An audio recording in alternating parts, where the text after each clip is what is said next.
Easy geezer. Easy. How are you, mate? Oh, good, bro. Good. How are you?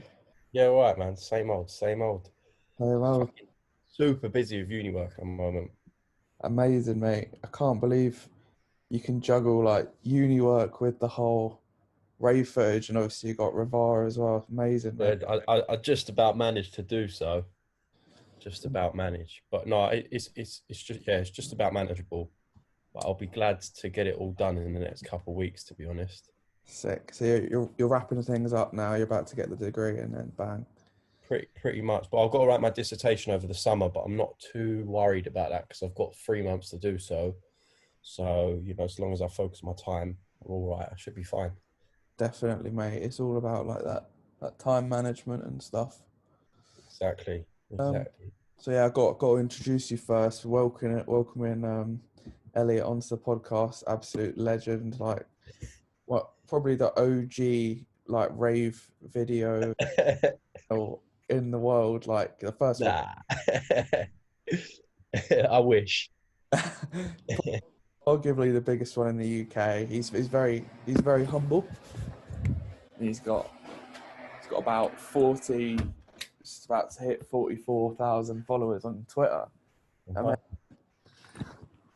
I and think, yeah, I think we're nearly at 70,000 across all platforms, which is good. 70,000 across all platforms. There you go. And I think I seen that tweet on your thing. It's at rave footage for anyone who wants to follow it, and he gets about 5.7 million tweet impressions. I probably know it every 28 days. So the numbers don't lie. He's a serious guy, serious guy. But yeah, man, we've been friends for a while. Like Yeah. met you in Brighton. Are you Uh-huh. still in Brighton? No, I want to go back down there. I want to spend some time down there, but I'm back in London now. Yeah, me too, man. Me too. I might Mm. I might go and visit Brighton again soon. But you met me. I was doing my degree at the time, Uh-huh. doing a business degree, business with marketing, and fucking so hard to juggle like the workload of like I was DJing every week, getting on it, and fucking studying the The night. real balancing act. Oh mate, it was a balancing act. One hand you got about 8 plates, and the other hand you got to jump. Fuck me, and you're on a unicycle on a fucking piece of string. But yeah, no, it's Tight, right? Yeah, exactly. and they expect you to do it all. A bit of a circus act as well. Like fucking, I just, I just winged it. I asked all my friends. I was like, how did you get a 2-1 and all that? They just winged it. So I was like, fuck it. That is literally it. You just got to wing it, like and it is possible, but to get a first or whatever, to push for those for the higher grades. But you want to enjoy yourself while you're there, don't you? Totally, man. We used to joke about it. We were like, anyone who gets a first has like no life, like making fun. Yeah, exactly, Too fun. exactly. They sit there and like so he's like my dad owns a business, and if they have a first he shreds the CV because he reckons they're a loser, and then we're Yeah. like Nah. nah, it's just bantering, but yeah, no, yeah, fair play. Like everyone at uni. No, I had people similar on my course said the same sort of thing. Yeah, yeah. Uh, I went to uni. I know I had a good time. I didn't come out of a first, but I had a good time. Probably could have got a first if I sacrificed some of that good time, but I wouldn't want to do that. I don't think. No, that 2-1 puts you in the top 10% of people in terms of education and stuff. I Yeah, think yeah. it's great. I know it's getting more common for people to do degrees and stuff, but Mhm. yeah, you don't really need a first. Like 2-1s, No, mate, yourself on the back. It's a of huge course, achievement, huge of achievement. course. Are you doing like a master's at the moment or? Yeah, so it's a master's I'm doing now because well, basically I did building surveying at Brighton, No. and then yeah, I went traveling for a year. I was in Ibiza for 6 months or whatever, Okay. and then yeah, sort of came back to COVID, and about in October I sort of realised we was going back into some kind of a lockdown, as that restriction started again, and I just could see it was going to be a very bleak winter, and I was like, I need something to do with myself. So I managed to get myself onto a master's course at the University of West London, and I'm studying music industry management. So I was very lucky to get onto there, considering what I did for my undergraduate degree. And yeah, I literally applied on the last day you could apply and got on, and here I am now towards the end of my course, and it's one of the best things I've done. And you know what? I'm trying to think what I would have been doing myself otherwise. I would have been pretty, you know, lost for motivation, and there's not been much going on. So I'm really glad how it's just all worked out. Totally, man. Totally. I back it. Like, you've found like a productive way to use your time, and Yeah, that's so important. Like, we've had so much time like working from home, and people working from home, and it's just hard to stay busy and active all the time, and cool. people have been suffering and stuff. And And you've got to take times like this by the horns and make it work for you. Because at the end of the day, you're going to look back at COVID and be like, well, you don't want to say that you just suffered from it. You know, there's a lot of opportunities to be had.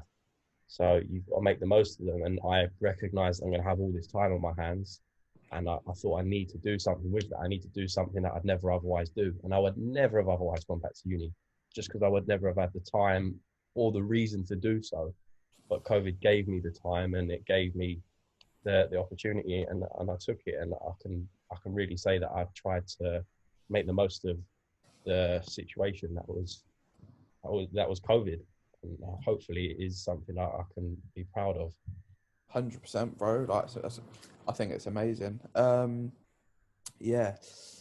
With the whole COVID thing, it's like that. There's a really good saying I heard the other day. I like my like philosophy and like all the old like stoic like sayings and stuff. But this All guy, right.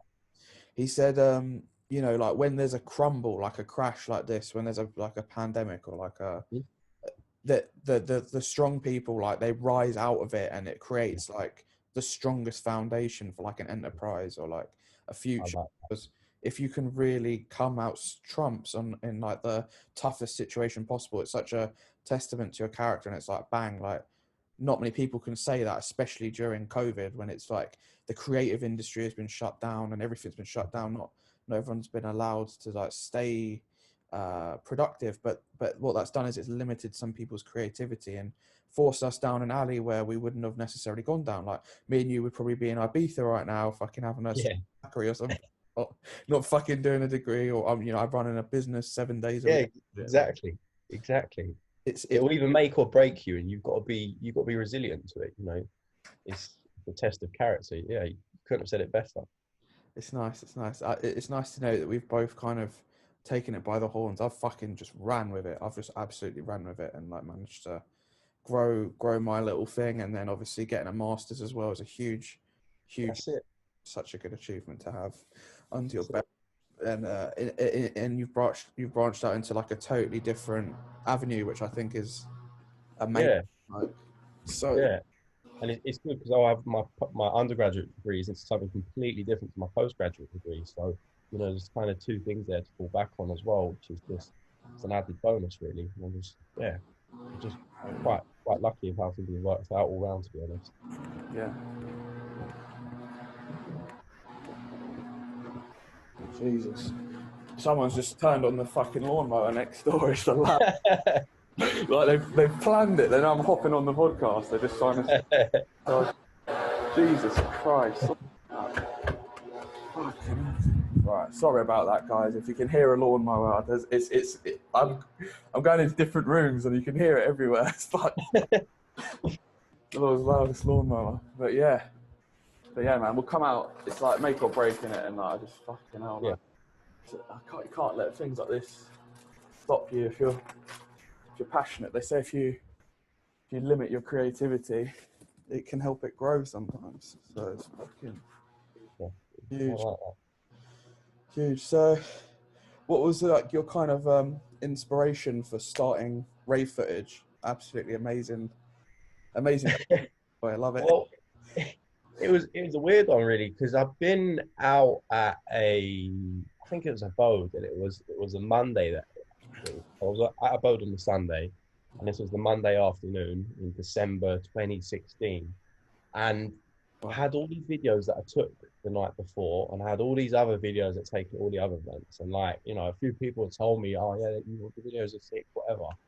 And I wanted to share them with people. And you know what, you can only post one or two videos on Instagram, and you know, you're only going to post a couple on Twitter. Like, you know, yeah, people, you know, there's only so much you can post without boring people that aren't interested in that.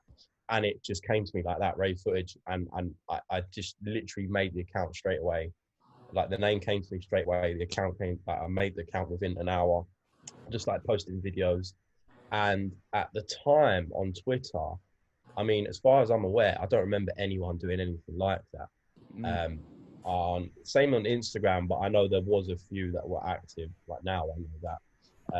But yeah, I was kind of one of the first people to do that on Twitter, and it's a very much a community vibe where I was getting people to send me their videos they'd taken out, and I'd post it and credit them, rather than scouring the internet for ones that are already out there on YouTube, let's say, and have done the rounds a million times already.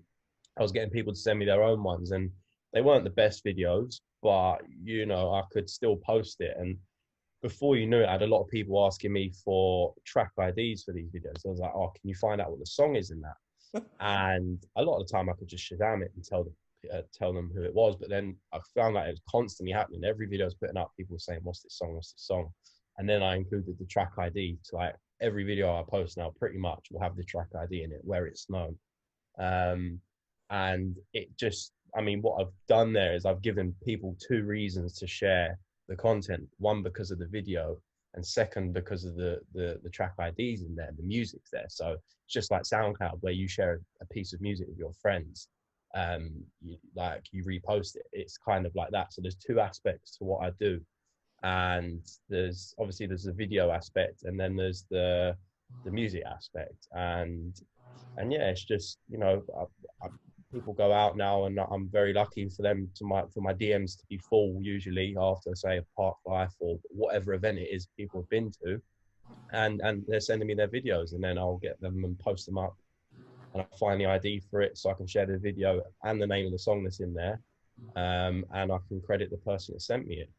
And it's just, you know, I've built like a real community, I feel. And as well, on top of that, I do the free the track ID service where people can message me any piece of content, whether it be a video, a screen recording, or a snippet of a live set, and ask me for the name of the song that's in there, and I'll do my best to help them find it. And to be fair, most of the time I do. I'd say about 90% of the time. And you know, I've had people send me videos. They're like, "I've been looking for this song for the last 5 years. Can you help me find it?" And sure enough, I do. And it's quite rewarding in that sense.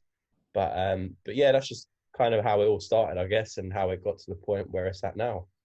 And you don't even charge for that, do you? Finding IDs for people. No, like it's always been a free service that I've done, and I enjoy it because I'm discovering new music. It's quite rewarding, but I mean, obviously, the last year hasn't been too busy with it because there's been no new videos and no real new music out there, or not much anyway. So it's been relatively quiet and relatively manageable. But I know that once things go back to normal, now I've got an Instagram going as well. There's a whole new audience there, and they're going to be sending me their videos too to be ID'd. And it does take up a stupid amount of time. So I'm going to have to find a way to make that work around me, and potentially for me to be able to monetize it, because you know, I need to be earning something out of it for the amount of time it takes me. I've got bills to pay and stuff. So it's just trying to figure things out for the moment. But yeah, I'm just taking it all as it comes, really. Obviously, I've had uni to focus on the last sort of 9 months now, so I've not really been in the right mindset No, to be taking things serious. But things will be moving up to the next level sooner or later, definitely, bro. We're gonna make sure of it. We're gonna make sure of it. Like when hopefully. when I just came out of uni, I can Mhm. guarantee, like you're clearly an extremely smart guy, and like you're the first person to do something new. And I feel like when you're pioneering something new and you find that gap in the market and you do it, like you've started a trend. And now I see Yeah. I've got hundreds of Instagram accounts following me, and they're like, send us videos of your tracks and stuff. But they're And not. what they're actually asking you for videos. Well, there's a couple. There's a couple that are in the DMs like, "Oh, this track, can we post it and stuff?" Oh, right. Oh, sick. Yeah, yeah, sick, But sick. but they're not the OGs. You know, I know the OG, and I know it's you. So I'm like, you know, like, I wish, mate. I wish. and have, they'll have like 1,000 followers, 2,000, and then they'll go inactive, and you'll see last post, you know, 2020 or whatever, and I'm like, you know, Yeah. really. If you've seen, like you said, you started in 2016, so you've been going for over 5 years, bro. Like that's consistency, Yeah. and like it's a testament to what you're doing, and like, yeah, you know, I think it's amazing. You know, you've gone that long, and it's going to go on forever. Like it's because you were the first one there. You're the original, so Hopefully. I back Hopefully. it. Um, and yeah, I feel like when you have that community of people, like everyone loves rave footage, and like all my mates follow it, and like it's such a sick platform. And It's good to hear stuff like that because, like I say, I don't get paid for what I do really. You know, I do a few occasional promotional posts for people, but that's I mean, I choose not really to earn anything from it yet because I'm still growing it. When I monetize it, I want to do it in the right way. I don't want to sell myself out because I've seen a few accounts that are really good and then they kind of ruin themselves a little bit with their promotional stuff because it takes away awful. from Yeah. the authenticity of it. So I'm just trying to find the way to monetize it properly. But yeah, at the moment I don't really earn anything from it. So when I hear stuff like that, it's that's the best reward I get at the moment. And no money will ever compare or will top that. Like that's what yeah, that's what I do it for.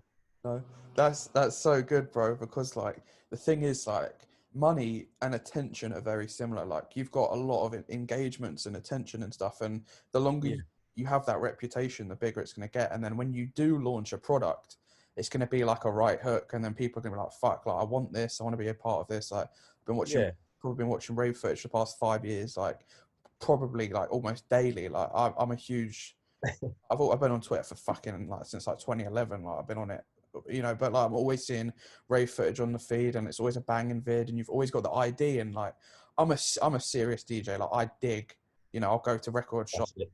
I look, and the IDs that you're pulling out. I'm like, who the fuck? What artist? What artist? I have to do some real digging to find those sometimes, I can tell you that. I Bro, have to go some real obscure corners of the internet to pull out some set that someone's done in 2012 at some underground club in Paris, and it will have an ID in the comments about 3,000 down in YouTube, like. but yeah, I'm pretty good at finding IDs, I guess.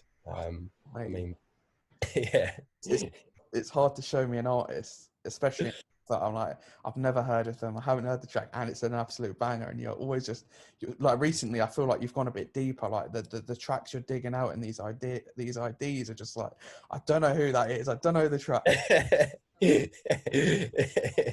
Like how's he doing this? Has he got like a magic computer that he just hums the bass line into? But do you know what? I actually tried to make an app recently. It all fell through though, man. It just didn't really work out. But I was making an app that would be basically a Shazam for videos. Mm, Because, I yeah. mean, that you can kind of do it now, but up until about a year ago, there was no way to Shazam a video. You know, I was getting videos sent to me day in, day out. People saying, "What's this ID?" And all I was doing was playing the message, playing the video that was sent to me in the DM through a speaker connected to my laptop and pressing Shazam on my phone, and it would come up with it.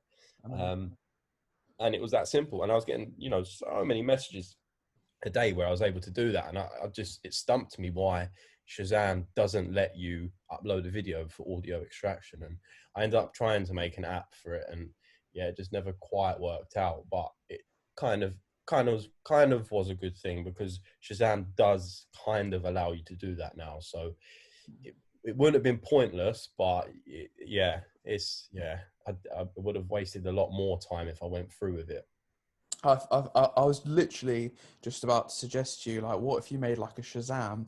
I was say where like underground tracks only, like an underground version of Shazam, and people pay to be on the platform, and then when that track gets played out, and you Shazam it's already recognized in your thing, but it's like tracks you wouldn't find on Shazam. And I think that you'd find, maybe if you gave artists a bit of royalty every time their Uh-huh. track Shazammed, I think everyone would come from Shazam onto your app, and you could just steal their audience. But There is a market there, like, because one of my modules in uni was basically designing we had to come up with a business, and I went over my app, and yeah, that what you say is kind of what I looked at in a sense. I mean, there's some differences there with what you've said, which are interesting, but there would, yeah, there's a market out there. There is potential in it, and yeah, potentially could be something I look into a bit more seriously once I'm done with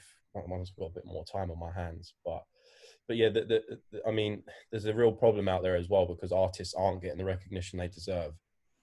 You've got people spent like in their bedrooms making tracks or whatever, and then the big DJs are going out and playing them, and they're essentially taking all the credit for it. There needs to be more recognition in the scene, and that's what I'm trying to help with as well. So that when I'm putting the track ID in the video, the DJ that's in the video is getting the credit. I mean, obviously getting his share of the promotion, but the person who made that song and essentially made that video happen, in a sense, is getting recognition as well. yeah, And that's something I'm trying to work towards as well, because there's a real lack of that in the scene at the moment. And mm, yeah, there's a lot of egos out there. A lot of big DJs don't like sharing their music, which I understand because they do all this digging and stuff. But it's sometimes not fair on the artist that makes that track. That the DJ should feel a sense of um, ownership over that song when it should be shared for everyone to listen to. I 100% agree, bro. There was a conversation I think a year ago, maybe something about Beatport linking up with like the big festivals like Burning Man and Coachella and all of that. And if like an underground artist got a track played, they'd get a royalty from it, like from a Right. played at a festival. And I think that would be good because Yeah. when you're playing at a big stage, there's nothing better than dropping like a nice underground track that's from a small artist, and then Uh-huh. if they got like a check from that, like I don't know if you know about PRS, but like when you get Yeah. plays on the radio, like Radio One, Yeah. you get 100 quid or whatever. Um, This is that I think you're talking about the blockchain technology, it could be, it could be, it could be, it could be. because Yeah, we did look at. I've been looking at this, and it's very interesting. It'll be at festivals. It could happen on, when you walk into a shop, let's say you go in Zara and you can hear a song being played, you'd get a royalty for that. The artist will get a royalty for that. And with the technology we have nowadays, it's kind of crazy that there isn't something like that already in place. mm, Um, but yeah, it sounds like the technology is there. It potentially will happen soon, I think, and I think it'll be a good thing. Um, definitely. but yeah, no, it's interesting you say that. It's As interesting. as I'm seeing these artists like coming through, like Hmm. I've been doing this for a while, and I think like there's a big group of us now that are making really good music, and it's kind of bridging the gap between like the Jamie Joneses and the younger Yeah, crowd that's coming through. And I'm gonna make sure that like we're all getting a piece of the pie, because like there's no point us making music and not making money from it. Like the cool. state that it's in at the moment, all the powers on in Spotify and the big names, and they're not giving power back to us. So we could Yeah, easily make our own platform that where we get a bit of money and revenue from like the tracks that we make. Like I think I spoke to Sam Richards the other week, and I was saying like, imagine if we got paid £1 a stream, like that would make yeah, production like a viable career. And I think we need that. Like as musicians, we spend 10,000 on keyboards and hardware and all that stuff and decks. Decks are so expensive. How can you expect us to keep doing that without getting paid for what we're yeah, doing? We need to be making profits, not losses from doing this. And it's just like, the scene at the moment, it doesn't make sense, but it's going to change. There's going to be like a revolution, and like all these yeah, big things, we can all boycott it at once and just make a stand and be like, look, like we put so much effort, like you put so much effort into rave footage and stuff, like it is going to get monetized soon. I can guarantee it. Like once you're out of uni, you'll have the time and the headspace and stuff. Like I was the same. yeah, Fucking everything was a bit chock a block in my brain. I was like, nah, I can't do it right now, but after, and then yeah. you'll think of an idea and you'll be like, that's a good idea. And with this huge, 40,000 or 70,000 audience, you have a big audience in time, but like they'll all come to your store and stuff, and then it's all just going to pop off like 100%.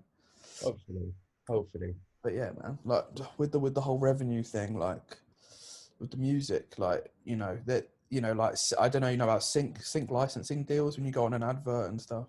Yes. Yeah. Like my mate, he done a song for Mercedes and he got about 12 grand for it just for being on an advert. Like we need more opportunities Really? like that. We need more opportunities like that. And like it's not. There's nowhere on the internet that's clear. Like here's a sync licensing website. All the big brands are looking on it, and Mm. people are frequently buying songs. There's a few websites, but they're not doing it very well. So like there is opportunity for that in the future where we can like actually get a website where that's serious, and people like they'll get big brands like looking at it, and if people are making good music, people will buy the music from it. Not like these, they kind of look a bit like 2-bit shady, like ghost producing websites. Don't really rate those. I feel like No. there needs to be, No. there needs to be like a big one collaborates with the BBC, yada yada yada, and then that's a platform for all of us to get on. And then if people want that music in an advert, like I think I heard like a Michael Beebe track on an advert, and like, do you know what I mean? Stuff like that. There is obviously a market for Yeah. it, and house is just getting trendier and like cooler by the day. Like I feel like more people are listening to it, and the audience is growing and stuff, and like the talent as well is amazing. Like some of the talent coming up and stuff, but No, yeah, you're right. You're right, and there is a growing market. There's definitely more demand out there, yeah, and I mean, I don't know what's pushing that. Is it social media? Is it just a change in attitudes, or is it just a cycle? Dance music has had its peaks before, and it's never gone out of fashion, but it goes up and down. It's just the cycle of music. It comes in and out of fashion. But it's good to see, it's good for us, and I'm all for it. definitely. Definitely. I feel like this whole like non-binary, like binary thing, like all these genders and all this stuff, it's forcing people to be more open-minded, and people are like cracking down on racism a bit more, which is Yes. great. Like that needs to go, and like poverty and Mhm. stuff. And the musicians are always the first, raising money for Palestine, raising money for Lebanon and stuff like that. Like we always have like the good ones, like the good people, they have an ethical part in society, and then like they Yeah, because you're role models at the end of the day, aren't you? 100%, you're a public figure, you're Yeah. you're an influencer to an extent. Like I'll notice, I'll do some stuff, and then people will do that as well. So like if I did bad stuff, and like as a musician, rappers, if they go around like stabbing people or whatever, like what's his name, that OFB guy the other week, and he stabbed someone in Selfridges or whatever. That's just the wrong example to set. Yeah. And you got to be a role model, and fair enough if that's your life from before, but you got to step away from that, and you got to realize that you're in a public image, and you've got to, there's kids that look up to these people, and there are kids that will see that and get the wrong idea, and people say, well, I mean, people are quick to deny that, but there are people out there that are a lot more vulnerable and a lot more open to copying behaviors like that.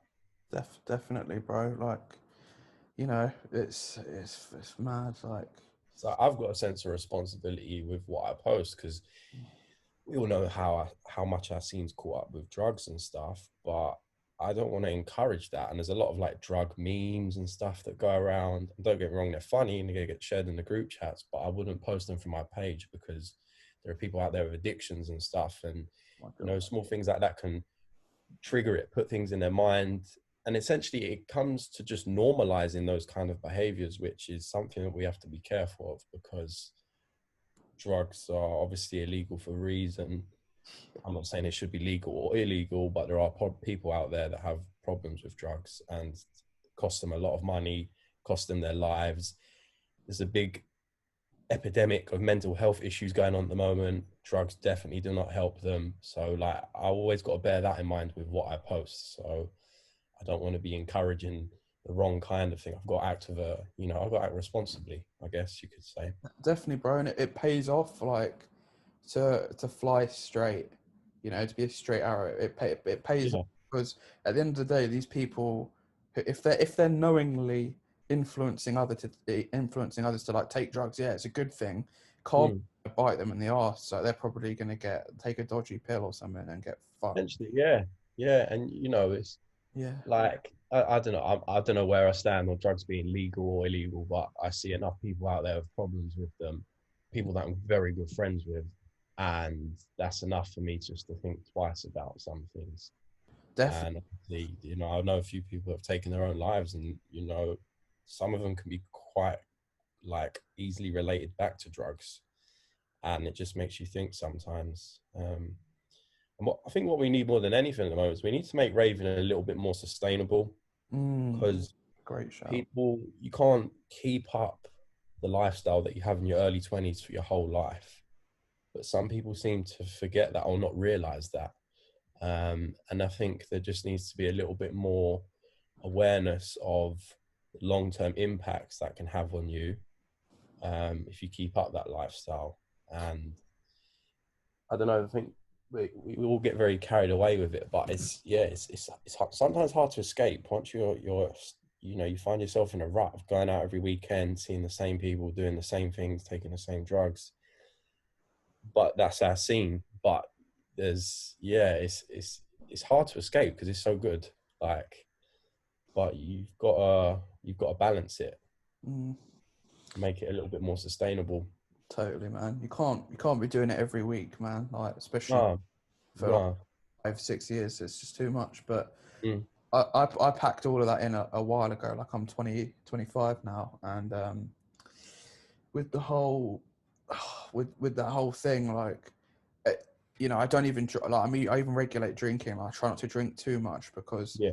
I had a serious problem with all of it. Like, Really? I had a really bad problem with it, man. Like, Yeah. and I just realised it's better to knock it on the head because bad stuff was happening. Like, I had a knife pulled out of me. I got fucking hit round Really? the knuckles. All sorts was happening, and I was just going out and doing the same thing. And I realised, like, the alcohol's doing this, and the other stuff that I'm taking is doing this to me. It's not. It's not. Yeah. It's the wrong time. I was so out of my head. I didn't know what I was fucking doing. You know, 3, 4, 5 day benders, and that's just stupid stuff. And Mm. I've learned now, like, there's nothing, like, I'm not bashing anyone who does it, and I'm more on like legalizing the thing, because I feel if it was Yeah. legalized, at least there wouldn't be like glass and PCP and Yes. that shit, honestly, because like that stuff in there really isn't. I know it's not, you know, You don't even know what it is half the time, do you? mate, like, you know, Say half the time. You never know what it is until you've done it. when it's 5 a.m. and you've just dropped 3 red decibels, and you're like, from a random geezer in a toilet who's giving them to you, and you're like, what the fuck? Like, what? You haven't, Yeah. but the after effects, the next thing you know, you're getting chased by ghosts, and you think you're fucking, Yeah. like, I've done that, you know, and I guess that's where you learn. That's the turning point, because I thought I was invincible, you know. Guys would come up to me and go, here you go, have this, and I'd go, all right, what is it? And then, you know, it'd be like a fucking red strawberry or a Rolls Royce. I'd be like, yeah, go on then. Uh-huh. Even already done everything I've got, I would do it. And, like, you know, my mates as well, I've seen all my mates crumble. Like, here, have a line of this, it's Coke, and then it's K, and then they fucking wig out, and they think everyone's looking at them, and it's just Yeah. the paranoia. Like, it's just, you know, I don't know if you've seen Goodfellas and like Scarface. It's just it depicts it very well, you know, like all the fucking cameras and shit, and you're tweaking, looking out the window with a samurai sword, like thinking it's fucking. I mean, I had this one time when I was with a mate, and the guys had a warrant out. The police had a warrant out for his arrest, and were at his for an afters, and the police knocked on the door, bro. Like, absolutely, to really, Yeah, that would wig me out too much. really deep in a sesh, like, and he was giving me this Mandy, and it was about £14 a gram, and it was bright orange, and I was like, "Is this bath salts?" And I was fucking poking it and fucking drinking it, and oh man, I was like, what the fuck am I doing? I was in a car park, and then go back to his for an afters. He's under the bed, and I'm absolutely tweaking, and the feds come in at like 11 a.m. with a search warrant, and he's under the bed, and he's like, "Have you seen this guy?" Have you seen? Really? They said to me, bro, they're like, have you seen Charlie? I was like, nah, I don't know. He's not here. And I was a mess, bro. I was. Jesus, yeah, I wouldn't like that. After that, something went in my brain, something snapped, and I was on such a good like wave, and then that happened, and the paranoia, like he was curtain twitching for about 3 hours, like he wouldn't move Jeez. the curtain. I was like, bro, relax, like, do you know what I mean? Like, relax, no one's coming for you. And then next thing you know, a Fed car turns up. I was like, what? Like, I couldn't believe it. It was like That's jokes. an absolute nightmare, and I'm just like, no, I've never seen him. I don't know. uh, And that was a big turning point, and I wasn't the same for like 6 months after that. It took me about 6 months to recover from that, and that was before uni, bro. Fucking hell, it was bad, but there's a lot of fun come out of it. But yeah, man, it's drug addiction and all that shit is serious stuff. But have you got much planned for the summer then? yeah, I mean, I might head out to Ibiza. I'm talking to a few clubs in Dubai at the moment. I don't know what they're saying, but that's kind of under wraps. How about you, bro? What are your plans for summer? I think I'm gonna try and go Ibiza for a few months, so like August, September, October. Yeah. Yeah, I mean, yeah, that's probably what I'm gonna do, to be honest, at this rate. Got a few things planned in London, but it's just like Fabric reopening and a couple of other little things. I can't even remember now off the top of my head, but yeah, pretty low key apart from Ibiza. Yeah, I booked Drum Code in Malta in September. Sick.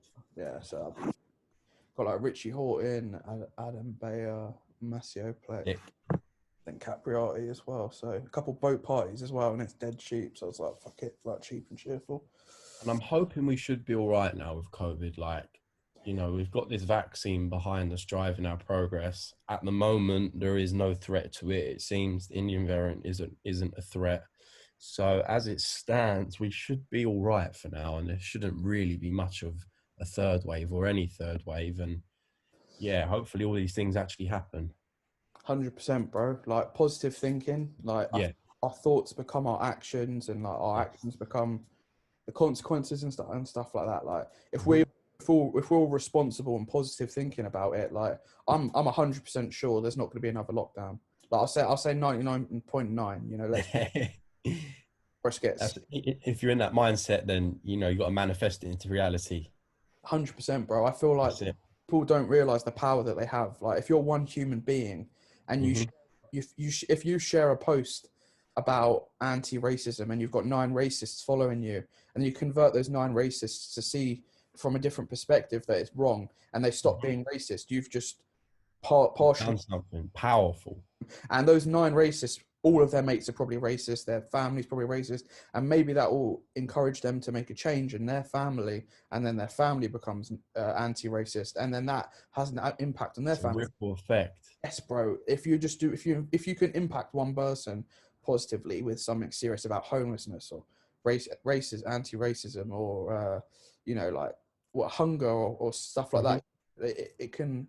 It's amazing, like what one person can do. It's amazing. Like you can really influence, like that ripple effect. It could 100 people stop being racist just because you shared a post on Instagram. Like if you think that way, and if you're aware of like what you're actually capable of, it's more likely to happen, I feel. And like that could stop someone getting stabbed or like a gang violence or something. Do you know what I mean? It's like, yeah, I feel uncomfortable posting some stuff sometimes, but I know it's for the greater good. Like I will post an anti-racism post, and I'm so like in like knife crime and stuff, like I'm always sharing that. And you know, the mayor of London, he tweeted the other day, can't believe he got re-elected. In my opinion, I know politics is a fucking tricky one. We've covered drug addiction and politics so far in this fucking serious topics, but lighthearted, yeah. And he got re-elected, and he said, you know, what he's going to work on, and it was like, you know, travel and this. Not one mention of knife crime. No. Like, I mean, I don't think he really cares about London. He's more interested about his image on the world stage. And yeah, there's some big issues in London where she just, chooses not to answer, and it's crippling. Like here, where I live, I've grown up here, and I'm not saying knife crime's a new problem, but we're entering a new peak now where it's matching the levels it was in 2008, and Mm. yeah, I just don't see him too phased by it, to be honest. And there's some big calls out there for people for something to be done. Yeah. I'm not saying I know the answers, but yeah, I'm surprised he got re-elected as well. But Mm. we'll see if he does. I mean, at least he's only got 3 years now, not the full 4. But I mean, I don't know what the future is for the mayor of London, but I'm hoping potentially he steps down and someone else takes the lead, or someone else new is voted in. I don't know. Yeah, it's a tricky one. Like Mm. I think it's not the worst case scenario him getting re-elected, but like I think he's running like a popularity contest. He doesn't really care about London. Like No, his action, no, you can see through these people like a piece of fucking like glass or something. Do you know what I mean? It's like if yeah. he'd be tackling knife crime. And I fucking have you seen the weapons these kids are carrying, bro? Like the Oh sound. yeah, of course. And you see him walking down the street at 6 a.m. with a crossbow. Imagine Yeah. you and you bump into one of these bros, bro. Fuck that. Like, do you know what I Mm. mean? Oh, it's just. I think the police should patrol hot areas at night, like Shepherd's Bush and stuff like that. Like at Would night, help. between like 1 and 3, just like push a wave of police through the area. And if there are gangs and like groups of kids which are obviously like delinquent or whatever, like that will at least pressure them. Because I've seen interviews with these kids, and the interviewers are like, if police put more pressure on you, would you be less likely to carry a knife? And they're like, yeah, but they don't put pressure on us. Do you know what I mean? Like, 100%. When we was younger, we used to get stop searched all the time, like probably like once or twice a month, and it kept us on our toes. We was shit scared to do something wrong.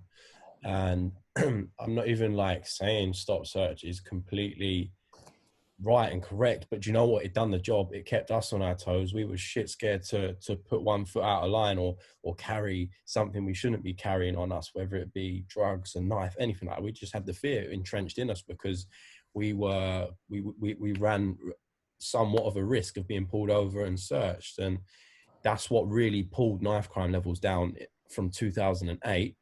And then the way I remember it is that their powers were getting abused and they were sort of taken away from them. And yeah, people roam around a lot more freely now because they don't have the powers that they did, although they're slowly getting them back. But yeah, you're right. There needs to be some form of like fear factor that there's going to be a repercussion if you carry something. That you're actually going to get caught in the first place. But yeah, man, it just seems pretty normal now that people carrying them around, and that's fuck. it's people who had never otherwise carried them. From what I remember in 2008, are carrying knives. Like it's almost like a plague. Like, and obviously you got the self-defense argument or whatever, but it needs nipping in the bud, and it needs nipping in the bud ASAP. And the more we dither and delay over it, the more people are going to lose their lives over it. So, Bro, it's so sad. It's so sad. Like, yeah, the fucking police, right? They need to have fucking tasers, and they need to have their hand on the taser. They need to fucking walk through these areas, like fucking. I walk past streets and my mates go, you know what that alley's called? They call it the fucking Get Peppered Alley. Because then down that alley. Like, right, we're not going that way. We'll go this way. We're going to the going that way, and then fucking, get my mate. Then after that, my mate's chain gets robbed and he gets fucking stabbed on the bus, and it's like, what is actually going on? Are we living in fucking the Gaza Strip? Well, bro, it's not. Feels like that. It shouldn't be here. It's awful. Like, it shouldn't be anywhere, obviously, but like, obviously, No.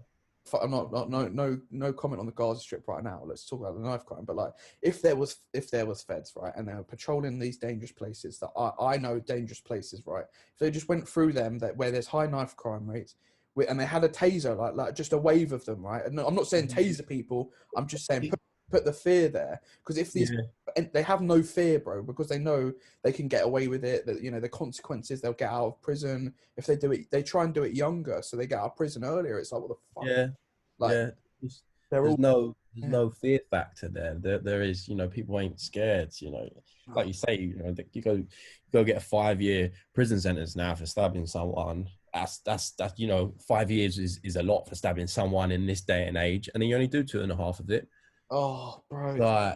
It's not really like gonna prevent people, is it? And it's almost like a become the way things are in London now. It's almost something to be proud of that you've been to print that been to prison, They and it's love like it. They love yeah, it. you earn your stripes there, and yeah, there's I don't know. It's just I feel like gang culture has been normalized way too much the last few years, and I see it a lot through music and what's in the charts now and Mate, what's on the radio at 4 o'clock in the afternoon. It's like fucking hell. There's kids coming out of school now listening to this, and you know people are blasé and blind to it. But when you know, I've grown up in London. I know what a zombie is when they're talking about zombies. I know what flickies are when they're talking about flickies. And yeah, this is on 4 o'clock radio. It's like, yeah, this doesn't really, it's kind of endorsing and encouraging the behavior that we're seeing on the streets. And, it's a subject people don't really want to talk about, but that's the reality of it, I feel.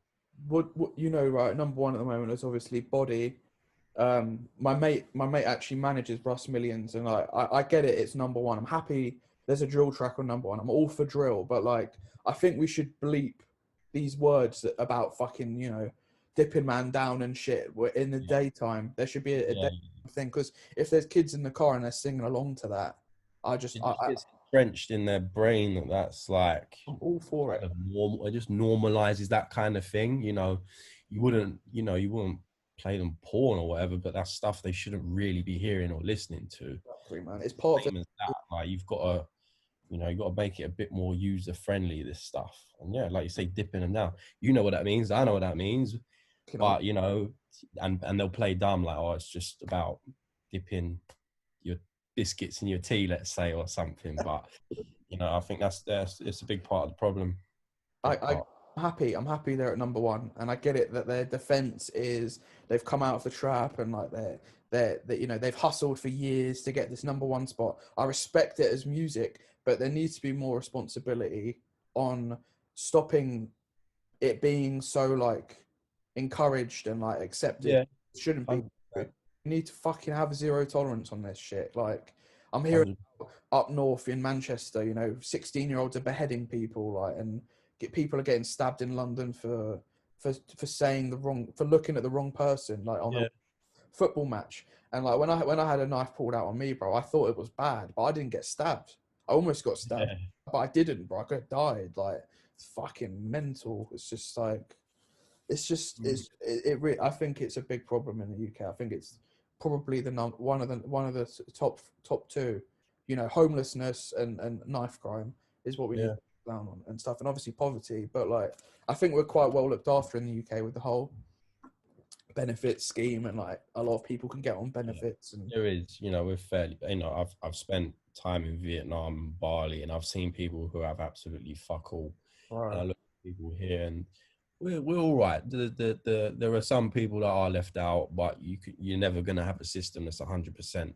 Yeah. But yeah, we're that we've been very lucky to have the furlough system. Not that I've been a part of it, but I do literally. I wonder about these people where I was traveling that are so they're piss poor as it is, and they're just dependent on tourism, and they haven't they live off tourism, and they haven't had that for now for a year. I just wonder what the hell's going on with these people. Oh, yeah. And then yeah, it just reassures me that things ain't so bad here. It's not too bad. Like I think we've got one of the best systems for like for poverty, because like obviously we've got like things like furlough, free healthcare, like yeah, and yeah. benefits, and no other country has benefits. It's mad, like Oh mad. Well, I mean, as far as I know, maybe there is a few countries that have it, but like Americans, they're on the streets doing heroin, and they're oh yeah, yeah, yeah. They're so backwards over there. fuck, Like they're so far behind where we are at. Like fucked. They're so fucked. They had fucking Trump in Parliament. yeah. Out to all my Americans, bro. Oh man, all the anti-Trump people, big up you lot. I'm so glad Joe Biden got elected. I was gonna fucking jump off a bridge, bro. Yeah, they needed some normality. They needed some normality, and he burnt a lot of bridges with long-standing ties. And I think a lot of the things he did were just sort of showboating. Like, even the Oh, thing with Kim Jong Un, it was, oh, nothing really, no progress was really made there. I don't think it was just all for show. And a lot of what he did was just for show. Yeah, you compare All was well and all that. you compare it to what Barack Obama achieved in one term. You know, I mean, even if Bin Laden wasn't a real threat, or if he was an American or whatever, at least he got rid of the perceived threat, not True. Yeah. increased xenophobia and fucking, you know, we'll build a wall in China and all this bollocks he went on about. Yeah. It's just he went mad. He went Yeah. mad. Oh man. And what about Brexit? I know it's done now and stuff. We didn't get a second referendum, but I'm personally anti-Brexit, obviously. But like, Yeah, I thought it was a bad idea us leaving. It was never a good thing. that was And yeah, it's just I think we're going to realize the consequences soon. Once we want to do, maybe not this year but next year, especially when it comes to doing a season like FIFA, when you can only do 3 months, it's a bit like, oh, didn't realize I was going to get this. not really. And yeah, it's going to be like that for a lot of people. Anyone who spends time in Europe, it's going to be quite limited now. It's just going to be a lot harder. But you know, I tried to be optimistic with it, and hopefully new doors open for us. I see things about Australia and potentially a trade deal there will be good. It'd be easier to travel there, hopefully, and stuff. So I don't know. It is what it is now, isn't it? I think Boris is doing a good job of like damage control. I'll give him credit for that. Like I've seen how he's acting and stuff. Do you know what? Right, I've got a bit of a conspiracy theory here. I'm not a conspiracy theorist, but I mean this is Go on. a conspiracy. So you know that event in Liverpool, Circus, the one Youssef threw. Yeah. I think it was great and all, right? But I have an interesting angle on this event. So Go on. when did you hear about the event? I heard about it the day it was going on. Like I heard about No, it. I heard about it for a little while before, to be fair. Okay, fair. Because I heard about it like it was just some pop-up raving or a fucking tunnel like 6,000. Nah. Here's my angle, right? You know the pictures that were getting taken of the crowd. Yeah. Like this is such a twisted. Now you've said you heard about it before. I know this is a twisted angle, but I'm gonna Go on. say it anyway because it's quite jokes. So yeah, so like you know, there's like, do you remember like when Wuhan came out of the whole pandemic and they threw a massive pool party and the world Yeah. was like they're out of it, you know, they're all healthy. God, we're so like, you know what, they must have done something right. And you know, Britain has had the leading deaths in COVID. Obviously not anymore, we're like third or whatever. But everyone was saying, oh, the UK haven't handled it well, they have the most deaths. And then Boris was like, we're not out of it yet. More people are gonna die, basically. And then you know, we weren't the number one spot anymore. And then this rave pops up out of nowhere. No one's wearing masks. I get it. They've been tested and stuff, which is great. And I'm not against the event, but the pictures that were taken, I've never seen such healthy ravers. Do you know what? 6,000 ravers, all smiling. No one's off their chops, and it was like such a like. If I was to pull up the picture now, it looks almost staged, like as if to show. That's jokes. I mean, as if to show like we're healthy, we're not the number one deaths in the world, and that's like to make Britain look powerful, you know, with like Brexit and stuff, so we don't look like But you're probably right. Probably some of it is for show. Because remember New Zealand when they were having festivals, and we're like, "Fucking hell, how have we got it so wrong?" And there's an element of that when we're doing it now, and there's probably the rest of Europe as they go back into lockdown, or they're in a lockdown still. They look at that and they're like, "Fucking hell, how have we actually managed to get this wrong?" And they got it right. Like, I think that's what we're trying to do, though. I think we're trying to do a bit of FOMO. We're trying to some FOMO because I cannot see it. Right, I didn't know that event was happening until the day I saw Youssef on the news. I thought, what's my man doing on the news? Like, obviously, I was like, no, an event was happening, and then I saw like Enzo's been booked for it, and all of those people. I was like, sick. But like the pictures, it looks. If you pull them up, the press ones, they look so similar to the Wuhan ones. Like, oh, everyone's healthy, and I think that's the. I'm gonna see that. I'm gonna have a look. That event went viral, and like you know, people in America heard about it, you know, and the pictures, you know, if you look at them, bro, it looks like there's an agenda behind that photo. I think like I'm never like. I reckon you're probably right. I reckon there probably was an agenda, and I think it is to look good on that world stage and just be like a bit of fuck you to everyone that's been saying that we have been fucking it up for the last year. It's a bit like, well, you know, we haven't handled it the best, but we got our vaccination right, and this is us now. There's probably an element of that, and there's been quite a few sour moments with Europe when they tried to block our vaccines and stuff, and I think they know they fucked up with the vaccines as well. So yeah, I reckon you're probably right. It's probably a bit of a fuck you to everyone that doubted us. Power play, definitely a power play, because they're like, oh, we're going to block vaccines to Britain because they left Europe, and they're trying to be bitchy about it, and they're just gone, no, like, bam, slap this in their face. We've got 6,000 people in a warehouse and they're all fine. Like, bam, we're healthy. Like, Yeah. It's genius. Like, the media is so good at doing little slight angles, and like, I like to look into it a bit deeper and think, what's their agenda here? Because the media is like either fear mongering or like shoving an agenda in your face, pushing some sort of narrative, and then this narrative it's like, fuck you, serious. I thought it was jokes, bro. Like, I'm gonna see if I can get this picture up now because it makes me creep. So I'll just type in circus Liverpool Youssef, bro. Oh man, but like it's top results on Google, so it's just like it was. There was this funny fucking picture, bro. I'm trying to find it. Yeah, this one, bro. I'll show you.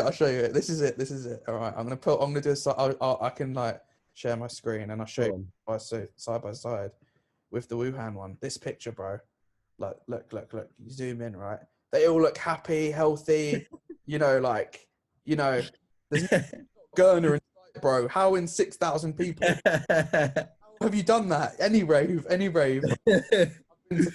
Raves, you go to any rave, right? There's going to be one Gurner. They've managed to get a picture, right? I don't know how many it's taken them. There's not one Gurner here, bro. And it's like the way the song, it's similar to the Wuhan picture. And I was like, hey guys, we're healthy. Like, we're having fun. We're out of it. Like, it's a positive message. I get it. But like, there's a narrative bit. Wuhan out. I'll just type in out of COVID party.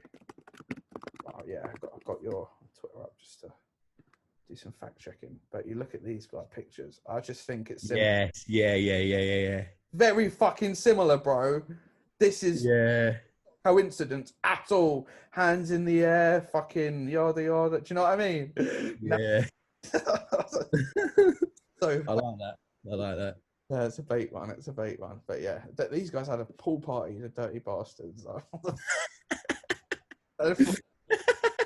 You've gone out eating a bunch of bats or done it in a lab, and now they're all pissing in the pool, fucking shitting in the pool. Yeah. And I think China's got a lot to answer for in the near future because the way they handled it initially was atrocious. Like, they pretended it wasn't happening, and essentially that has led to the worldwide pandemic that it is today. And I'm not saying it could have been prevented, but there's definitely things that they tried to keep under wraps, and they're such a secretive country and tried to play it down, and they're probably still playing it down now. They reckon they've had no one die in fucking however long. Like, there's a population of 1.4 billion. I don't quite believe that, but I think it'll be interesting to see how things unfold and if we ever get to the bottom of how it started. I don't think we will. But the censorship in China and stuff is insane. I think it's that's another like angle. Like, oh, we're healthy, portray to the world that we're healthy. There's probably Kim Jong Il's probably going around shooting people. Doesn't care, mate. He's probably going to try and get onto me for calling them out. But like, and little man, he's going around with a little like a Walther or like a Glock, and he's probably just shooting people because he wants to. Like, they just like edit that out, bleep that. Yeah, bro, he doesn't care. Like, anyway, but yeah, it's just on a slight tangent there. Do you think it was in a lab, or do you really think a bat? I mean, with China, I don't doubt it being in a lab. I actually don't know. I wouldn't throw it out the window. It could well be possible, and we all know how sort of secretive they are and can be, and sort of the other things they get up to, especially with the Uyghurs and whatever. I wouldn't put it past them. That's for sure. I think there's a chance it came out of a lab, but I don't know if we'll ever know. I don't think we'll ever know either. Fuck, it's facts. You know, people are so distracted now, like by what's going on in our own country, to even worry about where it's come from. That it's just, yeah. Yeah, there's a lack of care, but I think if everyone put pressure on China and probably the US, if they had any involvement, I don't know, but like if they put pressure on China, I think we'd be more likely for them to tell the truth. But I don't think anyone cares about it that much. I think everyone just wants to Scared to put pressure on China. That's the problem. There's, you know, they're such a powerful country. I mean, just look at the whole Huawei thing here and the Hong Kong thing as well. They're just, you know, people. I don't, and even the Uyghur thing. Very, very few are speaking out against it. And I know we kind of are here, but it's not really. I mean, yeah, there's only so much you can do, but it's just, I don't think it's enough. And there's not enough other countries speaking out. And they're quite limited to what they can do because China is so powerful. It's true. It's true. But I noticed, I think companies like Apple, I think it was, have moved a lot of their manufacturing facilities to India. And Oh. yeah, I think you'll see a lot more of that kind of stuff going on where big companies that are so reliant on China, like we were for our 5G and all the Huawei thing, seeking to find to basically other countries, especially India and places like that, where it's still cheap and feasible. But yeah, I don't know. I think, yeah, it'll be interesting to see what happens with China over the next few years. Yeah, man. Let's move on to another. There's so many topics for us to go through. How about cryptocurrency? Are you invested at all in that? Yeah, I've been dabbling with it. A bit heartbroken today, but it's just the cycle, isn't it? What? Slumped today, big time, like Yeah. big time. But yeah, it's a cycle, isn't it? It'll probably come back at some point. Just trying to keep up with it. You know, every day is a new story about something. Yeah. Yeah, I think, yeah. Today hasn't really been much of a good day. I don't think we're at the dip yet. I'm gonna say 32K is the dip, and I'm gonna buy a shitload of crypto. What, Bitcoin 32K? I reckon. What, pounds or dollars? Dollars. So I think it's at about Oh, yeah. 20. It's at 36 now, so it's not far off. Yeah, I want to buy in at the dip because I've got my mates are putting in like $5,000 now, and I'm like, it's not the dip yet, bro. Like the Americans are giving away, like, it's just fucking and stuff. But yeah, man, I've been dabbling with it. I've never made a loss from an investment, so I'm quite good at reading it. But you know, I had money in like XRP and all that, and then I sold it all at a profit, and then because I thought everyone's been saying for months now, oh, there's a bubble. Bitcoin's going to burn. It is. Now it's happened. People are like, fuck, it's going to hit zero and all this stuff. Ridiculous. And people pulling their money out and the price is dropping even lower. Mate, that's the worst thing you can do. That's... Yeah. Got hodl. Got hodl, bro. Hodl for life. Oh, it's such a funny space, though. The memes coming out of it and fucking... Yeah, I see a really funny video earlier. Really funny video. I'll have to send it to you. Was it the two... Yeah, send it, bro. Was it the Arab guys? No, it was someone speaking in French. If I can find this now, and it was like an animated character. Oh no! Please say I favorited this. Yeah, I've got it. It's great though. Like Dogecoin, like it started as a joke coin, and it's now like one of the biggest cryptocurrencies. It's crazy. I like this. It's like a power to the people kind of movement. Yeah. I like how he's championing it, but I'm sure he's got different agendas and he knows what he's doing. Yeah, he's playing. But I mean, like I've gone through phases of not liking him, and I saw him on Joe Rogan, and he was like smoking a joint and having whiskey and all that stuff, and I was like, that's kind of cool. And I keep hearing good things about like the cars, the Tesla cars. Yeah. I mean, if there's anyone that's a model billionaire, I won't say he's a model billionaire, but he does, you know, he's quite good and he's in touch with the people, and yeah, he's pushing. He likes his green initiatives, which is always a good thing, and that's the whole thing with Bitcoin, why it's kind of slumping at the minute as well, on top of what happened today with China pulling the plug on cryptos. But yeah, he just said that Bitcoin isn't very energy efficient and it just doesn't work in this modern age, and it's kind of true. I saw some like facts and stats around it, and the amount of electricity used per transaction is just silly. That's crazy. Like And it's just obviously in the green world we want to go in, there's better alternatives out there, especially XRP.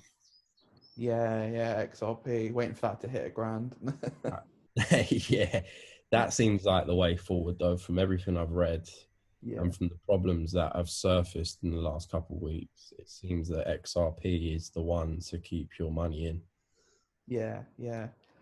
There'll probably be like a new one. Like there's one that's getting endorsed quite a lot at the moment. It's like X something. Let me see if I can find it. I saw someone was tweeting about it, but they're getting a lot of like influencers to invest and stuff. So it's interesting. But yeah, crypto's an interesting space, and it's so dynamic and like volatile. It's like I don't know. I think like some of these coins are really not sustainable. Oh, XCAD. This is a new one that's getting launched. But it's interesting, and how the whole like NFT things. Do you have like a Yeah. on that at all? I think they're quite cool. Like I don't know if you've seen some of these NFTs though. Like I'm just gonna go on OpenSea and I'll show you. Like I think it's OpenSea, and some of these things getting sold are just absolute shit. Like I get it. It's art and it has like perceived value, but 10 grand for like a little spinning disc with dots on it. I don't really get it. But Yeah, I've not really looked into NFTs, but it's interesting because the last 2 weeks I've been studying copyright hard, and I think it kind of fits around copyright ownership and protection. definitely, like there's going to be like one of this thing, and you own the rights to it. I get that. I was going to put an album on here, like a one-off album thing, but like there's like a gas fee, like so I would have had to pay like $100 just to put it on there. So I was like, Yeah. nah, I'm not really gonna do that. But yeah, there's like these little me bit things, and you just buy a little Mm. of this little like Wii character for like 4 grand. I'm just like, nah, fuck. But I don't understand. I mean, I've not looked into it, but why would you buy that? Like, It doesn't do anything, bro. You can't even play with it. Like it's not like a Tamagotchi. You can't just feed it. It's just a random pixel thing, and you can show people on your phone, oh, I own this me bit. because yeah, It, interesting. there's not really like a practical I'm use. not, I can only imagine this is something to do with copyright because copyright isn't very stringent. It's not very clear. Like you only own something for a certain amount. Like something's only protected by copyright for a certain amount of time. Yeah, The actually purchasing the rights to something is like, yeah, I don't know. I really don't know. yeah. Because you can have like what is it like an item or what's it called? When something's copyrighted, it's like an icon or something. Like my music workflow academy was called Ableton Academy, and then Ableton emailed me and they tried to do cease and desist, and they were like, the word Ableton's copyrighted, you can't have it in your website name. I was like, Oh, really?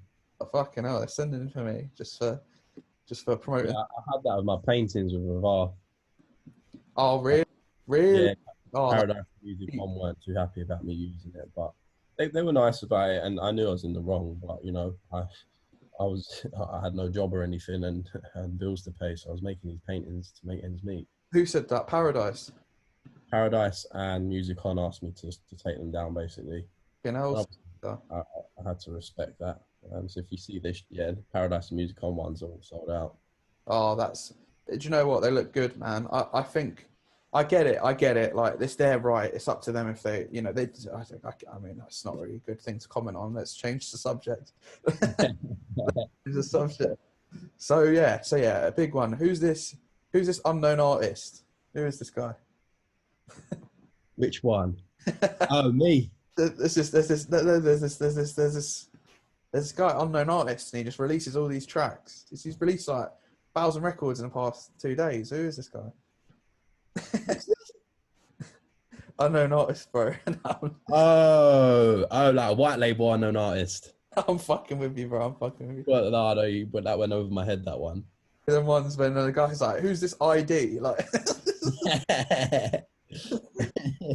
artist, bro. Like unknown artist. Like It's like, no, the name's on. It's like it's because he wants to remain unknown. It's like, no, but who's unknown artist? So it's I get that a lot from people. They're like, like, I can't find this. And I'm like, God, just go on YouTube. It's not going to be on Spotify. They're like, and they're trying to tell me who the artist is. And I'm like, yes, I know because like, and then I have to try and explain why they do it. Yeah. I end up down a right rabbit hole sometimes. oh, it's funny, and it's some people, man, they're funny guys. But A funny one I had before, I put the track ID as like unreleased East End dubs. And I had some girl message me like, I can't find it. And I'm like, yeah, it's not called unreleased. It is unreleased. Like, and she was, bless her, she must have been on Google and everything trying to search for a song called Unreleased by East End Dubs. Is East End Dubs the label? Like, oh, I've had some funny ones like that. funny. But on another topic, have you seen that unknown ID website? Yeah. Yeah, you've seen that where you can subscribe. You could be a member, and you get the dubs. They have like a few dubs on there. I think it's all right, but I don't I'm not doubting whether it'll work or not, but I don't know. I mean, I'm not in short supply of looking for good music on YouTube or wherever. Like yeah. If you're a DJ, potentially it could be good. Yeah. Looking for exclusive tracks or whatever, but it depends how many people are buying them. I like the concept though, where people remain anonymous. That's the one thing I like about it. That's cool. That's cool. I don't like being subscribed to pay for tracks before I've heard them. Yeah. If I like a tune, I'll go and buy it if I want to play it. Or and I get sometimes you can't always buy it, but yeah, subscribing to something like that, I don't know. I just see a lot of people at sort of like the intermediate sort of level signing up to that, and at the end of the day, they're all going to be playing the same tracks. It's not going to be very exclusive. That is funny. That's an interesting perspective. I wonder who's behind it. Is it the guy? Is it Joey? I think it's Nick Yates that does Paradise. Okay. And like, he's a powerful figure, so I don't doubt it will be successful, but I just don't like, I couldn't see myself buying into something like that. Like, it's, there's enough good music out there. And the tracks that I heard on the thing, they were good, but I wasn't like wowed by it. Yeah, fair enough, man. Fair enough. I like the dub plate culture coming to house because it's normally like a drum and bass or a reggae thing, like having dubs. But then again, a dub plate is supposed to be like a vinyl only release, and oh shit, thunder! Someone told me you can only play a dub plate about 50 times and then it breaks. All right. Because of the way it's made or something. So that's interesting. I get that. So I like rare tracks and stuff, but I feel like if you can buy it, is it a dub plate? Because it's not a dub plate then. Or it's like, I get it. They're coming from like an unknown artist angle, but do you know what I mean? I think they said they're getting rich NXT on it. So do you know what I mean? Like now I know who the artist is. Yeah, exactly. No, that's funny, bro. That is a funny way to look at it. There's room for it to work and be something that I would potentially buy into, but at the moment, it's a bit like, it's just 5 tracks. That I'm basically signing up to a label to get 5 tracks a month. Yeah, like just really appealed to me. But then again, I didn't pay out, so. Mine glitched and I got all of them, so I just downloaded all of them. Oh really? I get glitched and then I gave them all to the Backyard Boys.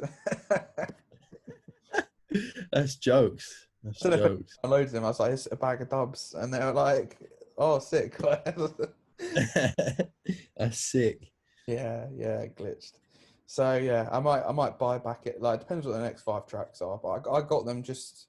I like having rare tracks, and I guess not everyone's going to be willing to pay for those tracks. So I just thought I'll have them just in case. Like, interesting. It's all right. I like my own tracks at the moment and stuff, but yeah. There's so many good things to talk about.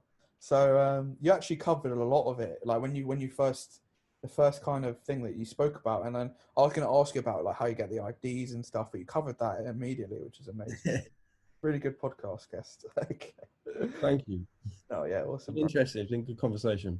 Oh, I love it, mate. So what's like your favorite venue? Would you say in the UK, and then we'll do global. In the UK, I think it's got to be Fabric. Like, I didn't like it's down the road for me. It's always been down the road for me because I've grown up here, Hmm. and I never really liked it. I found it dark, underground. You lose your mates and whatever. But as time has gone on and it got shut down and reopened, I've just learned to respect it a lot more. And when you understand the history behind it, it's just like it's fundamental in our scene. It's like it's not the holy. Yeah, it could be seen as the holy grail. It's been voted the best club in the world a couple times. Like it is. Yeah, man. It's got to go to Fabric, that one, I think. That's a great shout. Like I wasn't even thinking Fabric, and I love when living near Fabric is so fun because it's just easy to just link people and just start taking. Yeah, you can go down there just after a night out, especially as well. You'd be out drinking in the West End with some mates. Like we'll have a table in a club for someone's birthday, let's say, and then at 3 in the morning when that shuts, like fuck it, we'll go Fabs. And you're in there till 10 or 11 in the morning. Yeah, I love it, I love mate. how you can just rock up there, kind of thing as well, like anytime you want. And yeah, it's just sick having it there. I take it for granted a bit, but I'm definitely looking to make the most of it this summer when it reopens. I'll definitely come Fabric for a few nights. I love the nights they throw there, man. Like Well, Sundays. they've got a 36-hour opening re-party. Oh shit. I'm, Yeah, so I uh, think the Friday is 12 hours, and then it does close for a few hours, and then it opens on Saturday night and closes Monday morning, oh, sick. Monday afternoon, I should say. Good. So Saturday till Monday, I'll be there pretty much. Awesome, bro. I might have to come through Fabric. It just feels like it feels like a safe venue. Like whenever I'm there, the Mm. bouncer's always on point and shit. And like, Yeah, since they got shut down, they have been very on point. Some say they're too strict. I think they kind of have to be because I was under a lot of pressure from the council and just other bodies that they have to do things properly. Because I think one of the reasons they got shut down is that obviously a few people died in there, which is never good. But it was the way they handled it. So one of the girls that died in there, I think it was a girl, her friends went up to the bouncers and said, my friend needs help. She needs to go to the medical room. And they ended up telling her to fuck off, sort of thing. yeah. And essentially that potentially could have been what cost her life. But she died from an overdose that night. The I've girl's friend. I've seen bouncers carry out people who are ODing and just chuck them on the floor so they don't die in the club. Yeah, you got you got a sense of responsibility. You got to take them to the medical room and just make sure they're properly dealt with. But yeah, that really came back to bite Fabric, and that was one of the main reasons why they got shut down for so long. And thank God there was the campaign, and there was, and that Fabric's so important. Otherwise, anywhere else would have had to just suffer it and wouldn't have reopened. Yeah, So I understand why they're like that, but yes, yeah, sometimes it's a bit too much. I like it in there, man. I like it. Fucking yes. So yeah, Fabric, legendary club, and a lot of artists. They say like, oh, my first nightclub I went to was Fabric, and it set the tone for my whole DJ career and stuff. I find that so interesting. Like, And they stay very true to their roots. They're the owners, and they just they have their beliefs and they've stuck to it. They've not tried to change with the times. Let's say it is still very much the same place it was 15, 20 years ago, which is do always good. you know the owners? Yeah, a very good friend of mine, it's his family that own it. Oh, sick. Yeah, good, So good. I don't know the ones that own it personally, but I know a lot about Fabric and how it started and everything.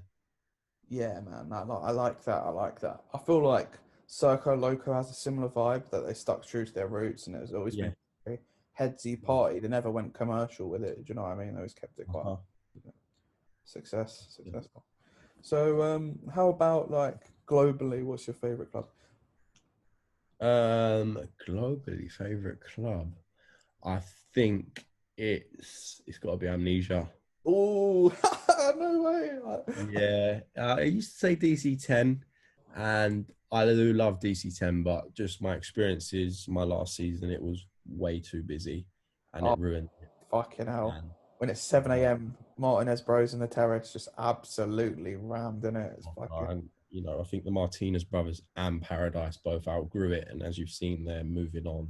Yeah, Paradise now at Amnesia, and Martinez brothers now at High, and maybe that will give like DC10, you know, some breathing space to say, because it was just, you know, it was getting too not big for his boots, but it was just too busy. I couldn't enjoy it. And yeah, Amnesia stole its crown, I think, for me. And I went to the Amnesia closing party in 2019, and it was amazing. We got some girl that I know gave us a tip off, Lucia. She gave us a tip off. She was like, "It's not going to close until midday." And I was like, sick, I'm there, because the last couple of years in Ibiza there's been very strict times when the clubs have to shut. They have to shut at 7 on the dot, and you know, part of the joy, the best bit about going to Amnesia is when the sun comes up and it comes through that glass roof, and you just don't get that when it shuts at 7, especially towards the end of the season. So yeah, being there, we was in the main room, not the terrace, the bigger one. So it was in the main room, and I think we was watching Marco Ferrone, and it was we ended up going from, we was in there till about 9, and then we went back into the terrace, and it was mad because like we've been in the main room for so long that we didn't realize it was daylight now. Gone in there, and it was just like this massive like jungle almost, because it's all like plants hanging off the ceiling, and that is just a completely different club to where we was just in a few hours ago when it was dark. And Villa Lobos was on, and yeah, he just went in with Luciano, and he went back to back till about 12, and it was just, yeah. And that was the last time anyone ever DJ'd, in fact, in Amnesia, as far as I know, because of COVID. So they must have thrown some private parties, surely. Like, let's get a few people in. yeah, no, it wouldn't surprise me if they didn't, to be fair. But yeah, like I miss it, man, big time. I think I was at Amnesia the most in that season. I loved Amnesia, man. Like, and yeah, I remember did you go when Music On was there? That was fucking. Yes. Oh man, they would just run it through the daytime. They'd be fines. They don't fucking care. Like, that was a special. That was a good time, wasn't it? So good. And I miss Music On there, man. It was special. But I think Paradise should be able to, you know, it will compete with it. I don't think it will top it, because Music On was it was special. Corolla just going until whenever he wants to go to, and yeah, it's a different vibe, but slightly different vibe. But no, I look forward to seeing Paradise there. I think I think Paradise needed that, because my experience of going there was constantly being ruined by how busy it was at DC10. Yeah, man. It's just peak. Like the closing hours are just like you're surrounded by fucking Italians, and it's like, you know, they're all crazy and stuff. You couldn't dance half the time. You literally just stood there like being pushed against the wall, and yeah, just stopped enjoying it. Yeah, I'm really excited to get back to Amnesia, and at the moment I think they're one of the only clubs that's actually announced any dates this year, although it's only a closing party. I've heard rumours that the clubs are due to open in July at reduced capacity though. Okay. Yeah. I've got like 15 minutes, by the way, if that's all right. Okay, Sam, man, we could talk for hours. So It's been good. It's good, man. It's nice to chat to you, man. So are you rolling Spotted, or is that your event? Or? Yes, so it's me, Ozzy, and Chris have sort of joined forces, and David as well, Sober Dave, and yeah, we've made an event called Spotted, and Sam was part of it as well, but I think he's taking a little like hiatus for the moment, just focusing on himself for a bit. So, biggest event in London, by the way. Next up. One day, mate. One day. Next Magna Carta. I don't know who said that though. I've got a lot of faith in Ozzy though, and Chris, because their music's really doing bits at the moment. Especially Ozzy, he's got quite a distinctive sound, and I think that's the key for a good event. You've got to have. When I look at the best events out there, a lot of them have that one DJ who leads it and pioneers it forward. You've got Enzo at Fuse, you've got Corolla at Music On, Sven at Cocoon, you've got Jamie at Paradise, Andre Olivia at Ants. Like, you've got that one person pioneering it forward, and you know what you're going to expect when you're going there, and you need to have that one person or two or three people And I feel we've got that with Oz and Chris. And as their music gets better and as they become more recognized, I think that will really help push us forward. And it gives you long term, it can help give you long term success. Oh, definitely. You're gonna have to bring me on one of those events, bro. Yeah, 100%. I mean, we've got our first one. We're just a bit limited by what we can do because it's only a 60 cap at Rolling Stock. But yeah, we want to get as many people involved as we can and get as many people down as we can. And obviously, we've got bigger plans in the future for what we want to do.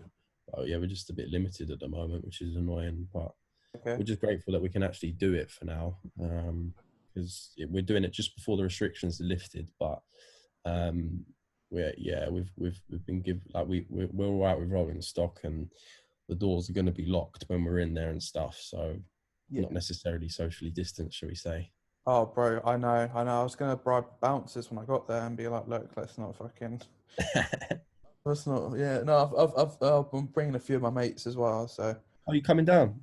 yeah, I got a ticket, bro. I couldn't resist. Like, see you, Ozzy, Chris, hopefully Sam and Begsy and stuff in summer. Yeah, but yeah, I got a ticket and then I told a few of my mates to come through. That's sick. Stuff. But I've been working on the production like every day, so I'm trying to get to that level. Obviously, I've only been doing it for like 2 years now, so hopefully in a few years I'll get some. I'm sure I'll Well, get. I've seen Corolla's been playing your tracks. Has he been giving you feedback on it? And Oh yeah, Corolla. Yeah, I've had Corolla, Stussy, Richie Ahmed, Jamie Jones, that's sick. That Adam is sick. Guti. I was most gassed about Guti. I'll be honest. Yeah, going raving to him back in the day. And yeah, Chris Stussy and stuff has been good, but yeah, man, the support is there, and I keep getting played on BBC, which is good and stuff. Sick. But yeah, man, just with the whole Music Workflow Academy, I'm trying to drive, like that positive Mhm. environment stuff, so other artists can succeed, and it helps me because I get to learn, and I've been making sample packs for other people and stuff. Sick. But yeah, man, it's been good. It's been good. But yeah, I'm looking forward to Spotted. Like, I don't really want to roll to many events. I don't really roll to many events, but like, I want to catch up with you lot in it, just for It's an exception for us. a brief moment. Yeah, man. It's good. It's gonna be it'll be good. Fuck. Yeah, and hopefully we can do something after as well because it's 2 to 8. And yeah, we want to get a little after party going and that, and hopefully, Yeah, yeah, that would be ideal. But we'll definitely, yeah, we're gonna try get that going as well. yeah. We'll sort that. Don't put your train home just yet. Yeah. It's 8 p.m. Rolling Stock. Oh man, I don't even know what to do. Like, I haven't been to a rave in fucking ages, but Really? I've been doing some virtual festivals over COVID, getting paid for that, but That's sick. not fucking yeah. No, it should be good. No, it should be good. And yeah. So I heard you started DJing as well, mate. That's sick. Well, I've been practicing a little bit. I mean, I've got a lot of music that I'd just love to be able to share to people a bit better. Um, Not necessarily interested in DJing properly, but I'd like to give it a go and just, yeah, if people want me to play, then I can play somewhere. But I'm not too fussed by it, to be honest. I've got my interests in other places. Defo. It'd just be cool to be able to share music a bit better. If you ever want to go B2B, like next Spotted, and I'll just watch over you and be like, yeah, just nudge it. Love that. Love that. Yeah, bro. We could start our own dub dealers. We'll be like the Yeah, I'm down, bro. I'm down. we'll be called Unknown Artist. Yeah. Or we can be called special guest. Yes. Yeah. TBX, Yeah, TBX. that's funny. That's funny. So, yeah.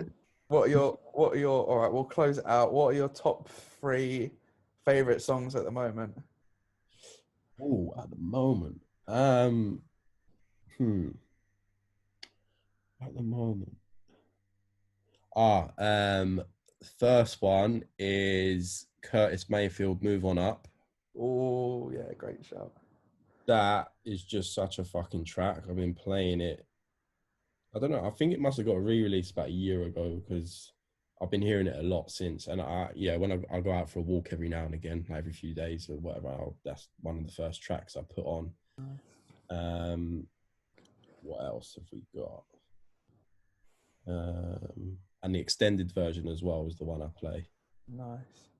I'm just gonna have a look at my playlist now, see what tracks I've been listening to.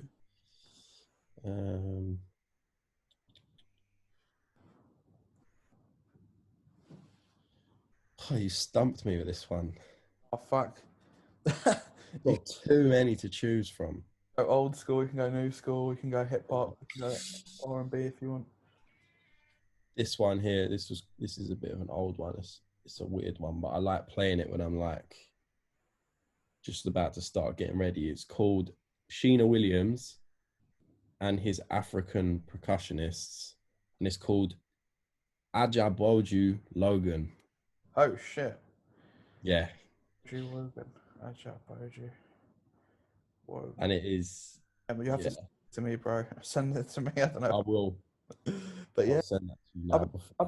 been, I've been going through like a lot of old Afro house recently and just like digging through that. But pretty I'm a big believer in that the best music in life is largely out there to be discovered.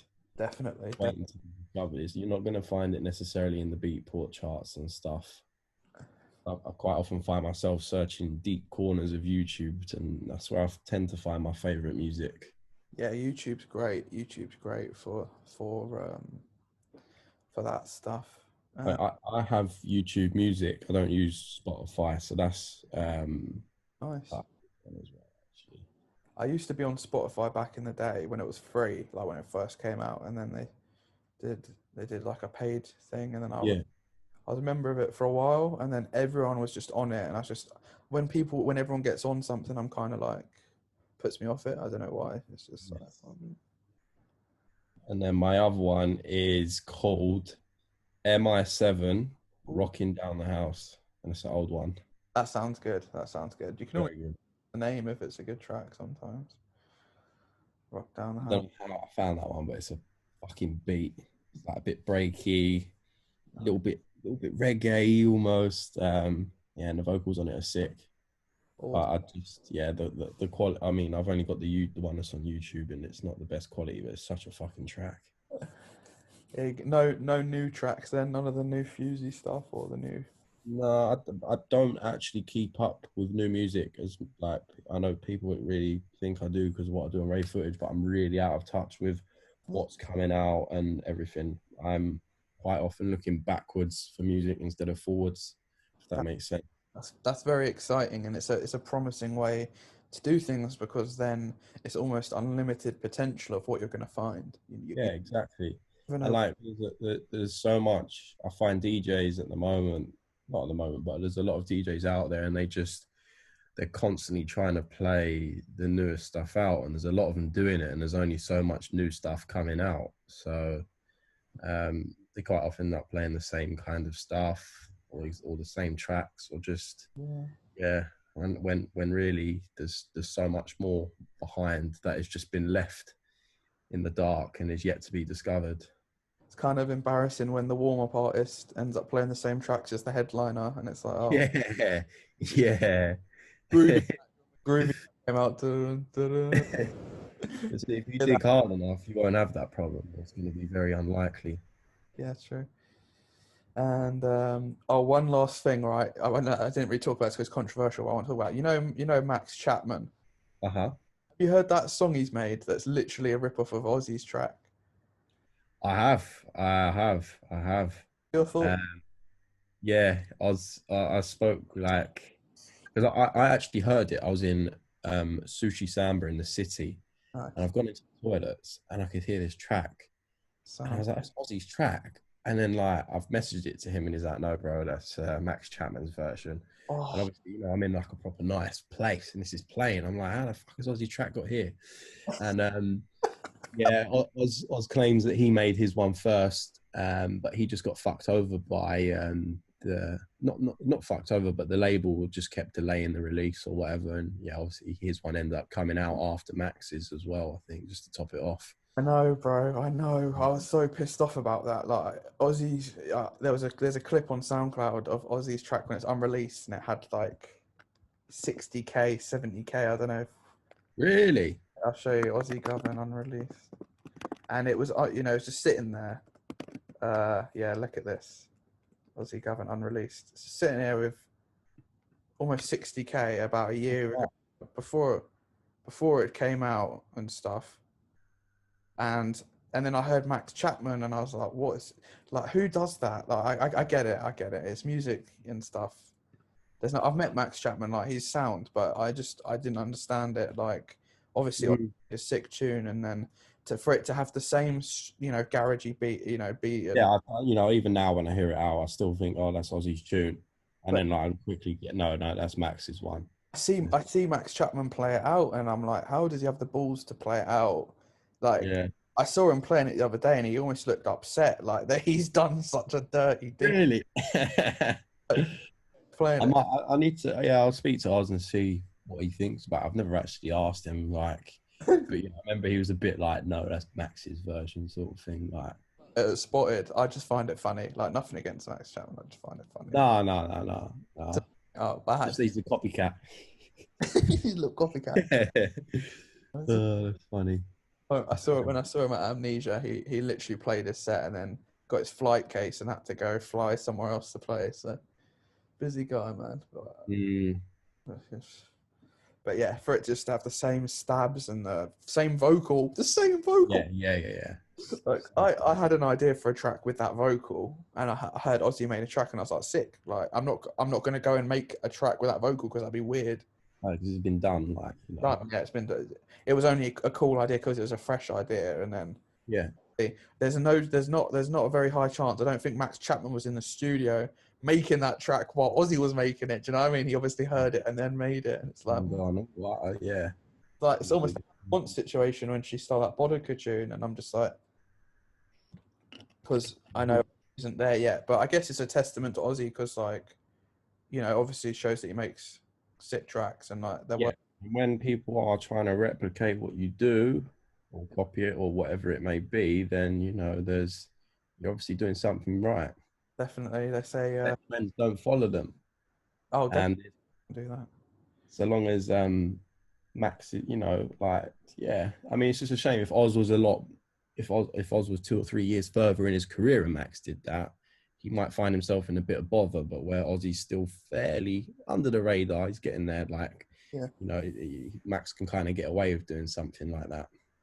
Yeah, man. But I just think it's a bit disrespectful. Like, does he not think 100%, man. Ozzy's going to be lost in the scene, and then when Ozzy's big, it's going to be like, oh well, like you just copied this guy's track and thought you could get away with it, mate. Bit of an awkward situation, aren't you? Like a bit of a dickhead. Yeah. It's true. Funny. But no, I'm looking forward to Oz and Chris's what they've got in store because they're really starting to do bits, man, and it's good working with them doing Spotted. I like Chris's new track. I think it's called Modular or something. It's very nice.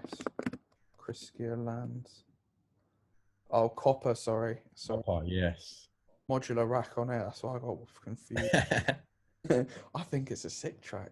Huge spotted background. That's nice. He's at 4.8K. I swear last time I was on his profile, he was on fucking 2.2 or something. That's huge. But yeah, man. No, I love it. It's so nice being in a group of people and everyone's like doing the same thing and growing. And takes time, but fuck me. So it's a grind. That my dilemma at the moment is I love drum and bass and I love like house and drill and like techno, and I'm like, I get it. So many people have said to me like, oh, you should do one genre, you're confusing everyone. Do you know what I mean? Yeah. Like, I mean, I see sense in that. Like, I get it. Maybe not do one genre, but do one genre over one name. You can always have an alias that does something else. I had an alias. I used to be called something else. I used to be called like DJ Guardian or something, and that's when I did like grime and like drum and bass and stuff. And then with house, everyone's just called their own name. So because there is like I do see it from the consumer perspective, from the booking agent perspective. Like you don't know what to expect necessarily, and I think you, yeah, all right, definitely don't focus on one, but maybe focus on one under one name, Yeah. maybe. Yeah. Yeah, it's interesting. I find it interesting because, like, But yeah, it also it depends what you want to do actually as well. Because if you want to be an all rounder, and there are producers out there that are all rounded, but they might not necessarily be doing DJing at Fuse. They might be doing a Radio One show or something. So yeah. it depends what you're aiming for as well. So But yeah, maybe yeah, yeah, I think that you can, like, there's people like Laidlaw. Like, you can go to his set. I fucking love seeing Laidlaw, and he'll play like bit of breaks, bit of garage, bit of like techno or whatever, just slightly he's a keep very good selector. Very good selector. you on your toes. Like Yeah, like when I'm playing a genre, like let's say I play drum and bass, I'll do every subgenre. Like, and people just don't know where I'm going with it, and I kind of like that. It's kind of exciting. Oh, we should probably plug Rivar now. Actually, I forgot about it. So yeah, Elliot runs this awesome website, rivar.shop, and he's made these really cool paintings, and you can get like popular brands. There's a few that you might recognize, so be sure to go and check that out. And he's got a future project on the way, which is very yeah, exciting. Rivar Festival, I think it's called. This is it, Rivar Festival. He's got yeah, like handy utility things that you can have at a festival, and it's going to help you yeah. have a fun time It's and gonna. I'm keep it safe. trying to build somewhere that ravers can go to get things that are going to supply products that are going to help them get them through a rave and get them through a festival. And there's a lot of stuff on there that isn't really on the market at the moment. So I'm trying to make it a bit more accessible. Other things I'm just remarketing. But yeah, this will be hopefully a hub for where ravers can go before they go to a festival and raves. And I'm trying to solve problems with this. Yeah, So there's a lot of problems ravers face, whether they need to keep dry for the weekend, keep hydrated, be able to carry their stuff, and keep clean, keep their drinks cold, and hopefully I'm going to try and solve some of these problems. that's great, man. All the best businesses are just like solution to a problem. Like people are like, Yeah. I want to learn music production, but there's no one out there making the kind of sound I want, or I don't really.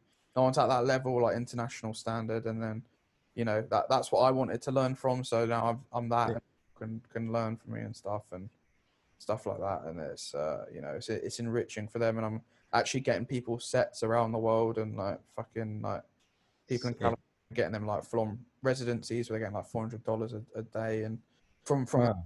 house DJ and stuff. So that's good, and stuff. But yeah, I think this is sick. And oh, fucking forgot what I was gonna say. But yeah, it's gonna be good, in it, mate. It's gonna be good. Like Hopefully you're it all works out. providing a solution for people and stuff. It's gonna be good, man. But yeah, there's some cool stuff on here. He's gonna have like some cool stuff that you can carry around festival, make it a bit better, a bit easier for you. And Products. it's really good. It's really good. It's going to be filling in a gap for people. It's not been done before, so he's again innovating into something new, which is exciting. And yeah, I think it's going to work out well. It's been good today, though. Yeah, it's been nice to chat to you, man. We could probably do another podcast at some point. I'm trying there's plenty more we didn't talk about. There's a few things I want to cut out of this, but Yeah. I'll be honest, we did go on maybe a bit too much detail, obviously, because we wanted to catch up. But yeah, a few things I probably shouldn't have said, so I'm going to cut that out, and that won't be. All the good bits will be in there. So yeah. Anyway, all right. So I'm going to stop it here, and then yeah, thanks for coming on as a guest, Elliot, and everyone be sure to go follow Rave Footage on Thanks for having me. Instagram and Twitter, and check out rivar.shop. We'll be doing some sort of collab with them at some point where we'll get some discount codes and we'll promote their new stuff because big fan of what they do. So yeah, thanks for coming on, and yeah, speak to you guys next week.